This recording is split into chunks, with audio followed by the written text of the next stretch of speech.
नमस्कार, मैं हूं राहुल डबास और आज से हम एक नए सीरीज ऑफ पॉडकास्ट की शुरुआत करने जा रहे हैं जिसमें हम वॉर डायरी की बात करेंगे। क्योंकि बीते 5 सालों के अंदर ऐसे अनेक युद्ध हुए जिन युद्धों में से बहुत सी कहानियां टीवी पर सुनाई, दिखाई या बताई नहीं जा सकती है। टीवी की अपनी मर्यादाएं भी होती हैं और समय सारणी भी। यही वजह है कि पॉडकास्ट के ज़रिए वो ज़मीनी हकीकत, वो मानवीय कहानियाँ जो आमतौर पर टीवी के छोटे पर्दे से मिस हो जाती है, वो डिजिटल दुनिया के ज़रिए आपको दिखाने की कोशिश रहेगी।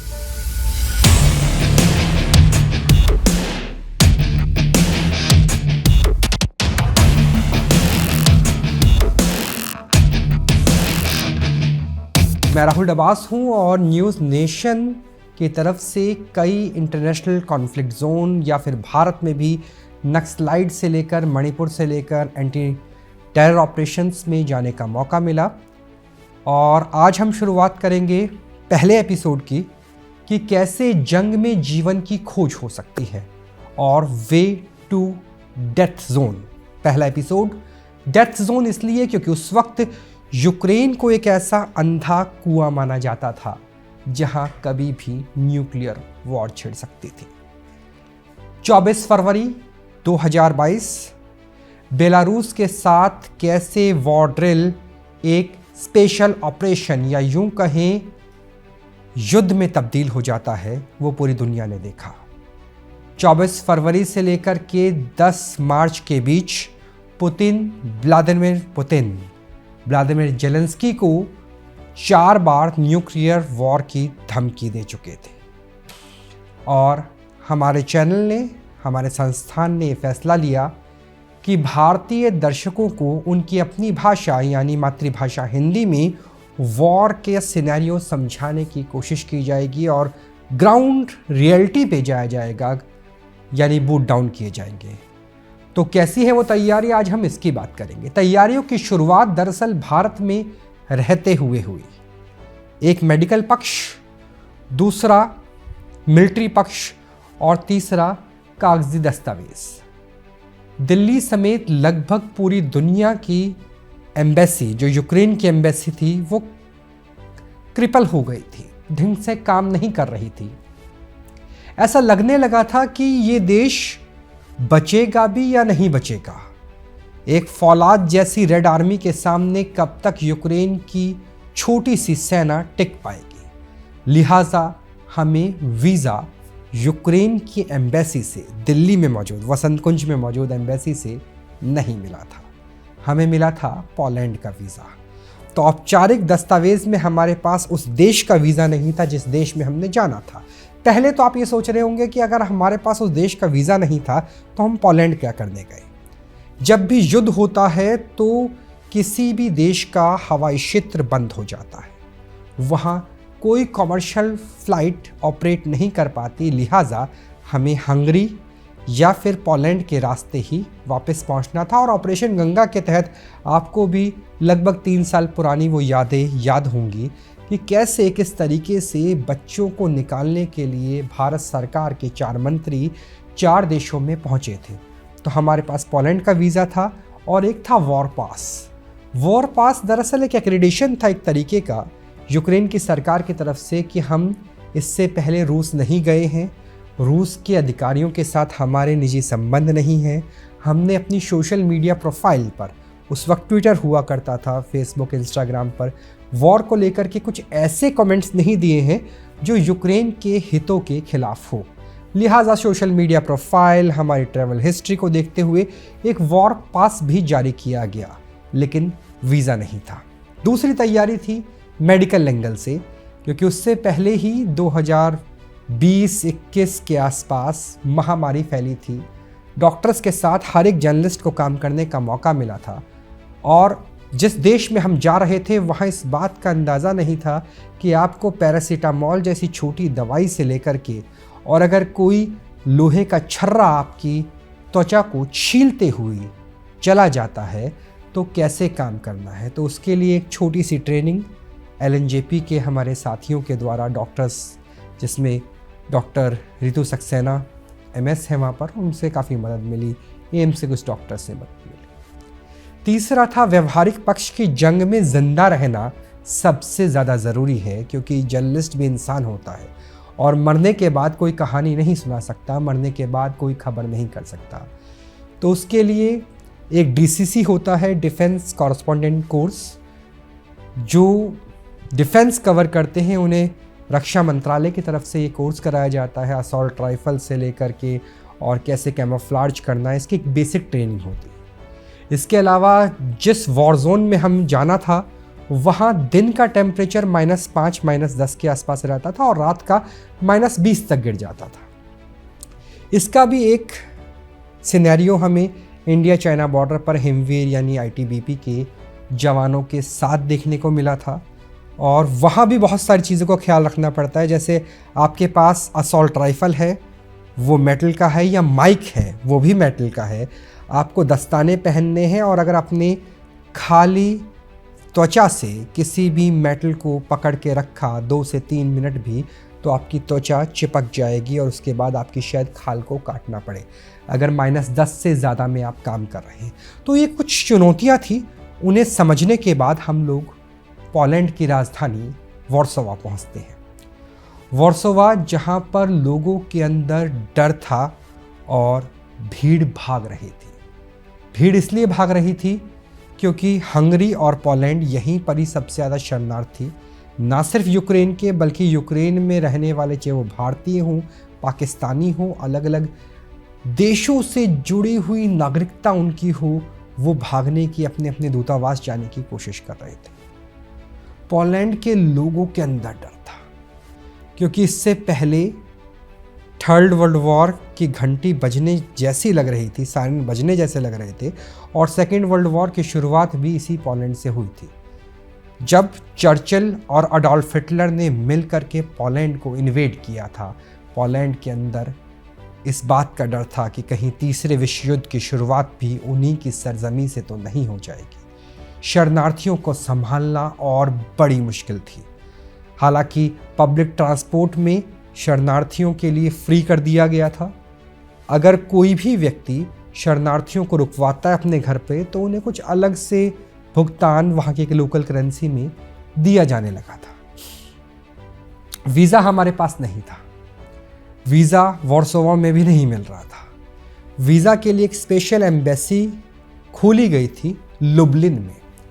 तो हमने वार्सोवा सेंटर, एक स्टेशन है, वहाँ से लुब्लिन तक का सफ़र शुरू किया। मैं था, मेरे साथ मेरे कुछ साथी थे हमारे एक ही संस्थान के, और लगभग 2.5 घंटे की यात्रा के बाद हम लोग लुब्लिन पहुँचे। वहाँ हमारा पासपोर्ट, वॉर पास जिसे हमने एक्रेडिशन का जिक्र किया, वो सारे सबमिट कराए गए और 2 से 3 घंटे में ही एक स्टेपल टाइप का वीज़ा, एक प्रिंट आउट टाइप का, वो हमें दे दिया गया। और फिर यहाँ से शुरू होती है हमारा सफ़र लुब्लिन से लवीव का। ये वही रास्ता है जिस रूट से भारत के प्रधानमंत्री नरेंद्र मोदी भी कुछ महीनों पहले जेलेंस्की से मिलने के लिए पहुँचे थे। उसी तरह की रेल लाइन, उसी तरह का रूट हम वहाँ से तय करते हैं। लुब्लिन से लगभग 4 से 5 घंटे बॉर्डर के, जो काफ़ी हद तक सेफ रहे क्योंकि पोलैंड में जंग नहीं थी, जंग की तैयारी चल रही थी, ड्रिल्स चल रहे थे।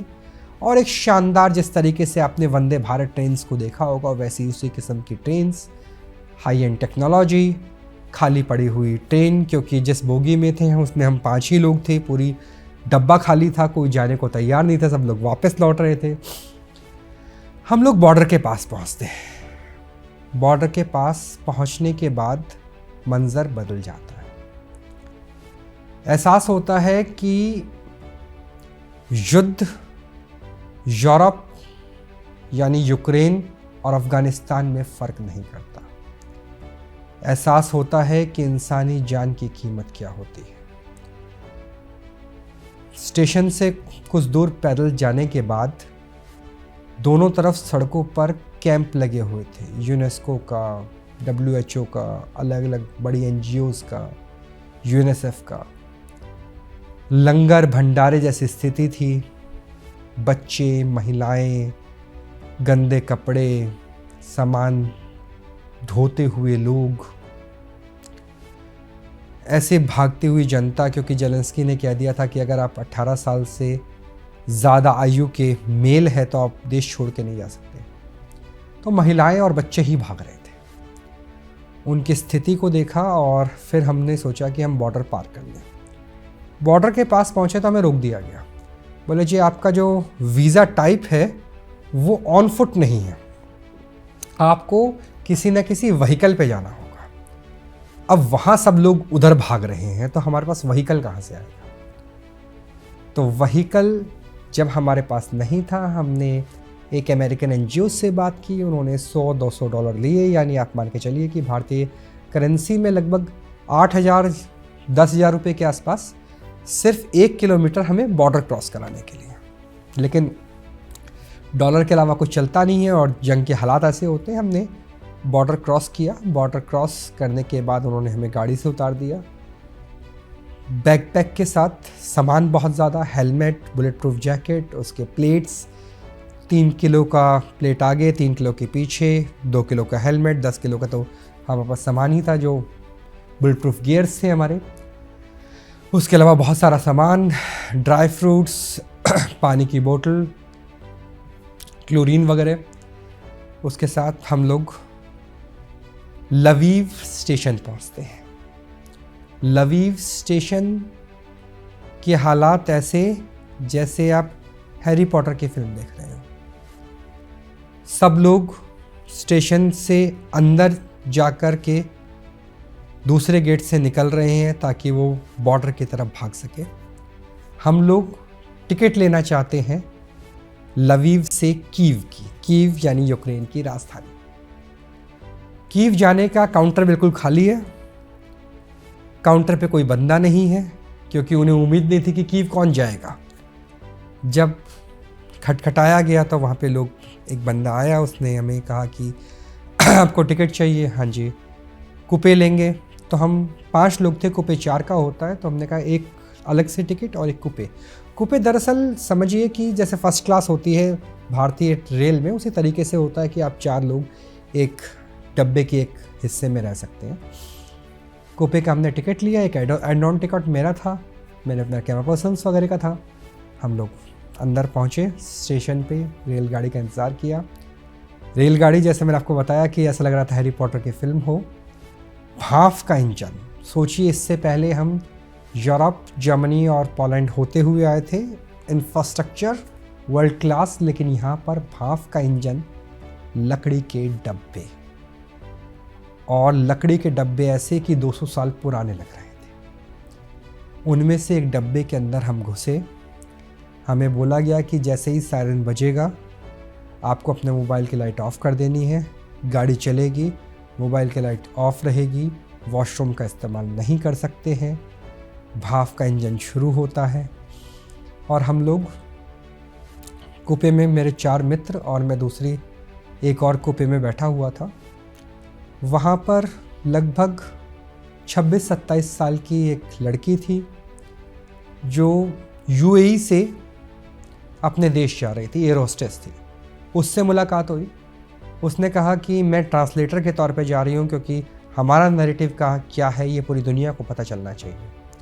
तो जब लोग भाग रहे थे उसी वक्त यूक्रेन के कुछ ऐसे नागरिक भी थे जो अपनी नौकरी छोड़कर अपने देश की सेवा के लिए पहुंचे थे। तो ये अपने आप में एक अलग तरह का माहौल था। ऐसे में पता चलता है कि इंसानियत, देशभक्ति और जज्बे को कैसे सलाम किया जाए। उसने कहा कि मैं ट्रांसलेटर के तौर पे काम करूंगी यूक्रेन आर्म फोर्सेस के साथ, और हम लोग वहाँ से रवाना हुए।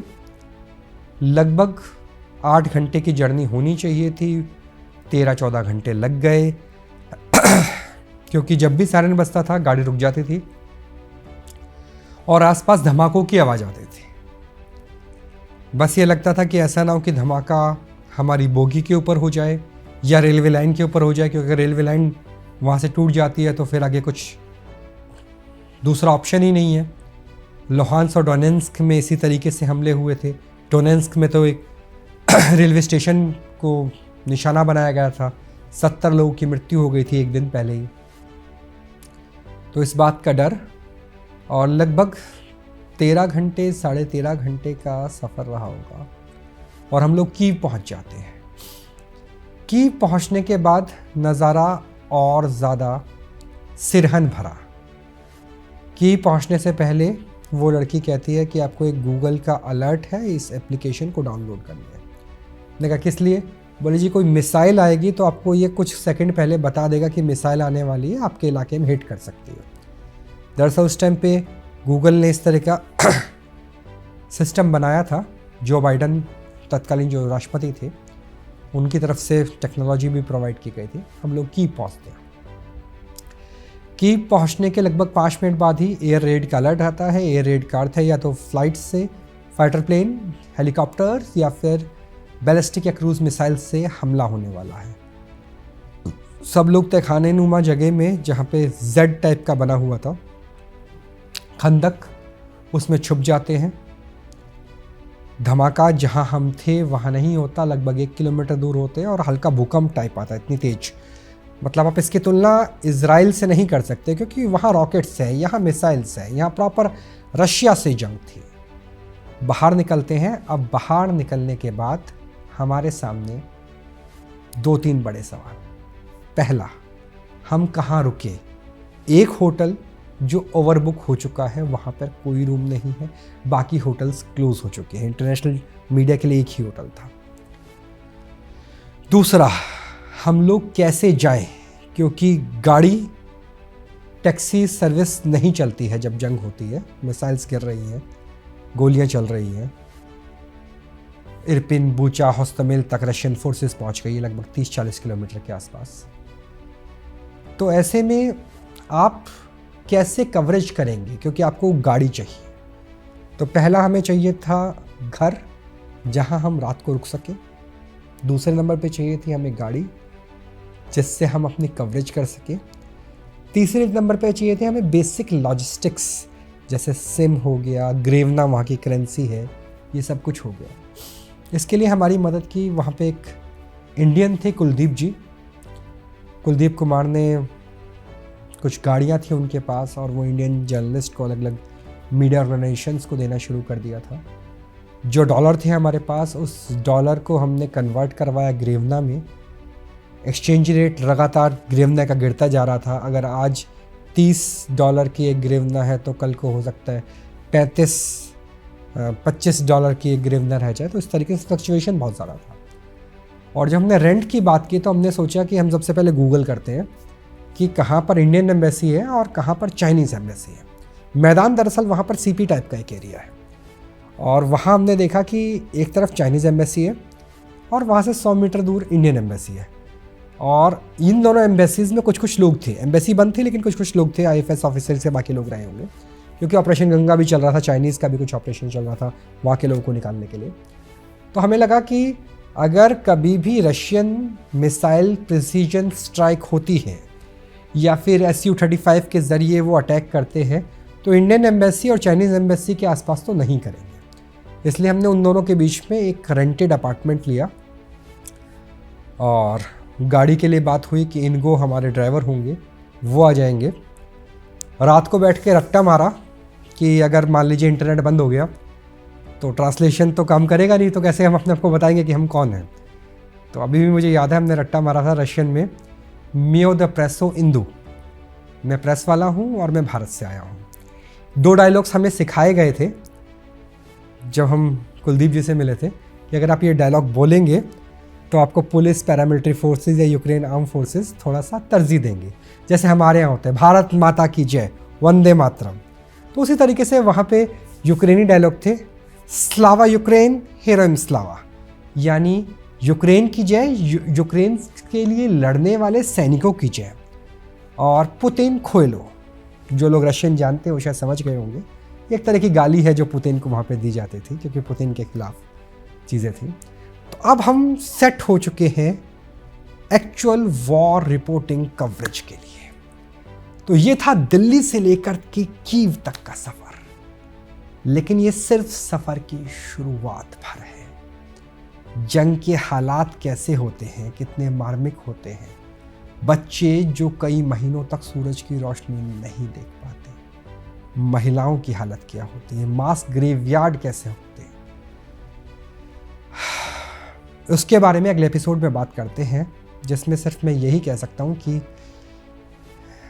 गीता का वो श्लोक बहुत याद आया इस जंग में, नैनम छिद्रति खद्राणी नैनम भगवती पावक, यानी आत्मा अजय है, अमर है, और ईश्वरीय शक्ति ही आपको इस जंग की भयावहता के बीच पत्रकारिता करने का साहस दे सकती है। राहुल डबास को दीजिए इजाज़त और तमाम खबरों के लिए बने रहिए न्यूज़ नेशन के साथ। नमस्कार।